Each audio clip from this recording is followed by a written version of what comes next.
The Holy Gospel of our Lord Jesus Christ according to Matthew. Glory to you, Lord Christ.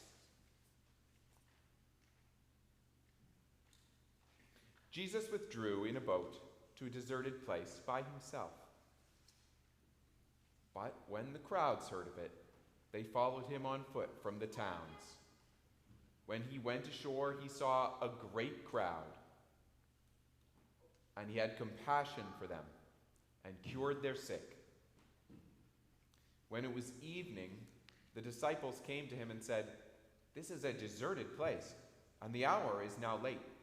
Send the crowds away so that they may go into the villages and buy food for themselves." Jesus said to them, "They need not go away.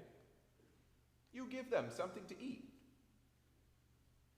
They replied, "We have nothing here but 5 loaves and 2 fish." And Jesus said, "Bring them here to me." Then he ordered the crowds to sit down on the grass.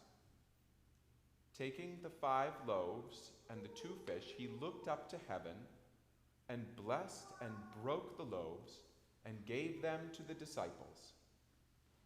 And the disciples gave them to the crowds. And all ate and were filled, and they took up what was left over of the broken pieces, 12 baskets full. And those who ate were about 5,000 men, besides women and children.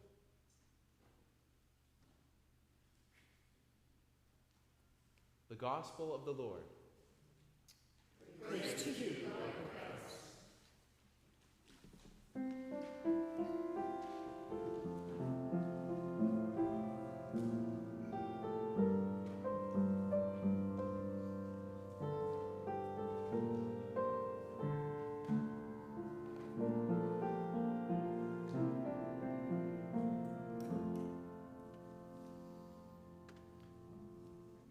Ho, everyone who thirsts, come to the waters. Welcome to be seated.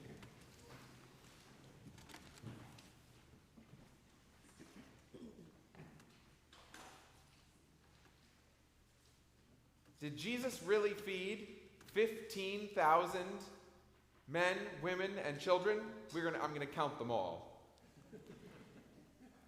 Did he really feed them? I can appreciate that this is a natural question as Western people in 2026 to begin responding to this text with. But I would like to show you that it has not been the first question for all disciples of Jesus, and I would like to offer and plead that it not be our last question of this text. I will start with the disciples who were with Jesus on the hillside that day. John Chrysostom he did a lot of preaching in what's now Turkey in around the year 400. John Chrysostom pointed out how the close disciples following Jesus, first of all, notice how they worried so little about their own need for bread and fish. They went out with Jesus to the countryside, and all that the 12 of them had among them was 5 loaves of bread and 2 fish. They weren't worried for themselves. And that little bit that they had, when Jesus said, "Give it to me," they gave it up uncomplainingly. Similarly, notice the crowd on the hill. They were nowhere in the story were they grumbling about food. It's actually the same disciples who are themselves contented for themselves, who are not fearful for their own need for food, who fear and worry on behalf of the crowd. Maybe a message there for those of us who heap up worry on behalf of others, who may actually be content themselves if we had asked. So Jesus hears the disciples' concerns and fears, and see how Jesus responds. You give them something to eat. Jesus places the agency and the responsibility right back in their hands. And when they point out how little food they have to hand, Jesus asks to hold it.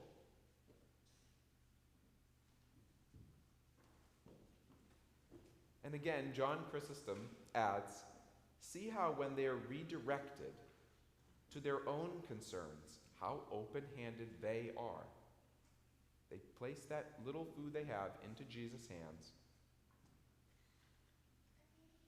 And Jesus, as we might say, at this moment in the story, Jesus begins the entire interaction again on a new footing.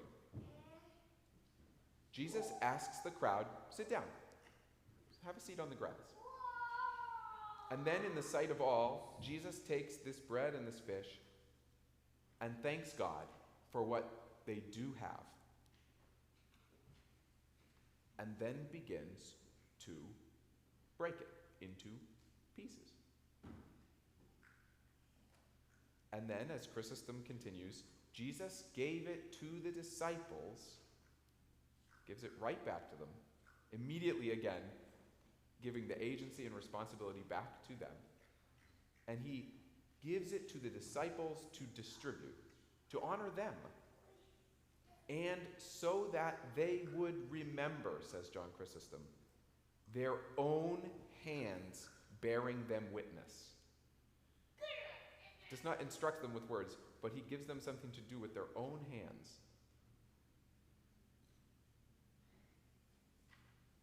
And so the disciples distributed to the crowd. And all ate and were filled. Jesus doesn't, the text, I should say Matthew, passing this on to us as the gospel writer, he doesn't say all were fed, but specifically says all ate and were filled. Or another translation says all ate and were satisfied. And the disciples gather up what's left over, 12 baskets full, reflecting how all was held in common and no person on that hillside was afforded more than another. There was an extra amount of food. In all this, says John Chrysostom, Jesus was teaching them humility and temperance and charity, and to be of like mind one towards another, and to account all things in common. In all of this, the whole experience, Jesus was teaching them humility and temperance and charity, and to be of like mind one towards another, and to account all things in common.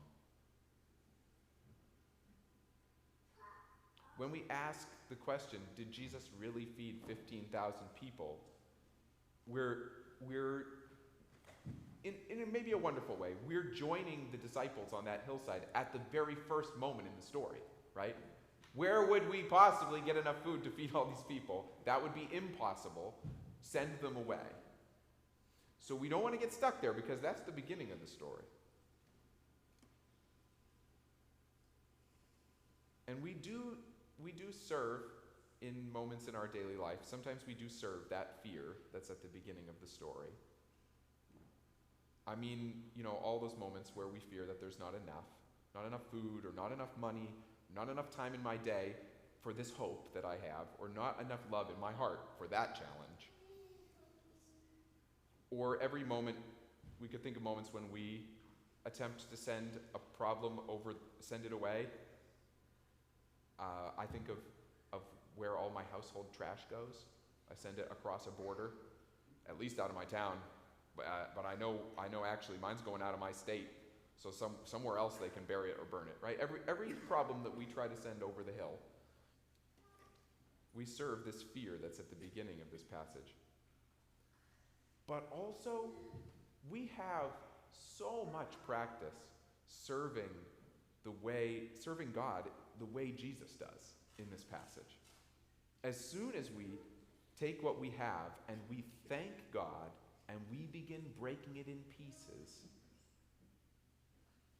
as soon as there's some extra, as soon as you have given a little food to the food pantry, Who here has never placed some food in the basket out there in the entryway on your way into church? If you have never, I won't ask you to raise your hand, but if you haven't, if you're raising your hand in your heart, bring some next week. What is to prevent us from being baptized? What is to prevent us from being the people of the baptism? Every time you bring a little extra food to the food pantry, or a coat, when Peter has invited us to bring a coat or hat or mittens to someone who is cold, or every time you have given water to someone who is thirsty, or put some money in the plate. This month, the money that you gave on the first Sunday of the month that went to my discretionary fund as rector has supported two different immigrants. Just this week has supported two immigrants who are giving everything they have for a life of freedom. And they are helping remind us of the freedom that we espouse here. As soon as you begin breaking what you have in pieces and there's some extra and you offer it up freely, then you're expressing this entire way of life. And you're remembering it physically. Our own hands bearing witness, as Chrysostom said.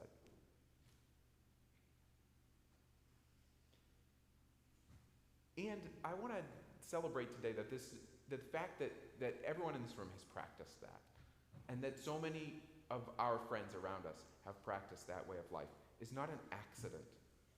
I don't actually believe that it's an inevitable discovery that humans make of our own brilliance. I believe that it's in every life. It is a discovery made by the inspiration of the Holy Spirit, who I believe is in all humans. And that when each of us makes this discovery, it is because of a listening to the Spirit in us. It's a listening to Christ. This lesson to take what we have and give thanks and begin breaking it in pieces, it's been passed on to us by the discipline of 80 generations of disciples since those who first gave some bread and fish to Jesus from their own pockets. In the four Gospels, shout them out. Matthew, Mark, Luke, and John. In those four Gospels, there is only one miracle recounted in all four. And do you think you might have heard it today? Yes, you did. This is the one miracle recounted in all of them. Of all the healings and teachings of Jesus, this is the one that they all said, oh, well, I'm not going to miss that one. In those four different communities with different concerns and different needs, and who different sets of the stories of Jesus were passed on to in their different needs, they all those gospel writers said, well, my community and my community and my community, they all have to know this. Listen to what that tells you about this experience and what it meant to the first disciples. And see what John's gospel says of the crowds. That among all the teachings and healings of Jesus, only at this particular event, at this feeding, did the people rush to make Jesus king. Although Jesus slipped away, because that wasn't the point of what he was doing on the hillside. But only then were they so moved. Sometimes our recognition of what Jesus did on the hillside has been rich and full, and it's transformed our lives, and sometimes it's slipped away from us. And we've groped around for it. Where did you go? And sometimes we have codified the lesson, and we've locked it in for a little while for our community, like when we start a food pantry and we put a line item in the budget that's funding the food pantry for our town. Or when America has initiated the PEPFAR program to help heal to break what we have in pieces and to heal the world of AIDS. And sometimes we have these ways that we've built it into the community structurally, they've slipped away from us. And always, whether we're in one of these times of rising and taking hold of it and locking it in, so to speak, or whether it's slipping away from us and we're forgetting why we did those things, always there have been disciples to listen again.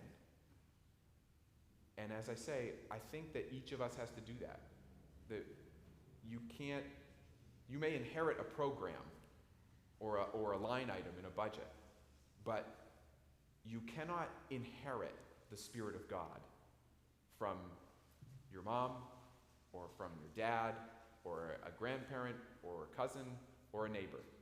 The Spirit of God is placed into each of us by God, and we must meet God, each. Each of us, I might say, has to meet Jesus ourselves on that hillside that day.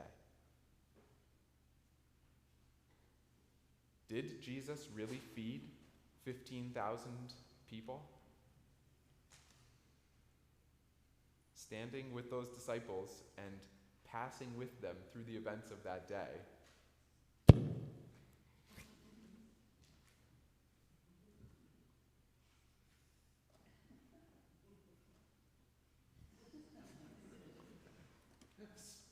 Right? Recapitulate that in yourself. You all have. Standing with them in the events of that day. I must say, yes.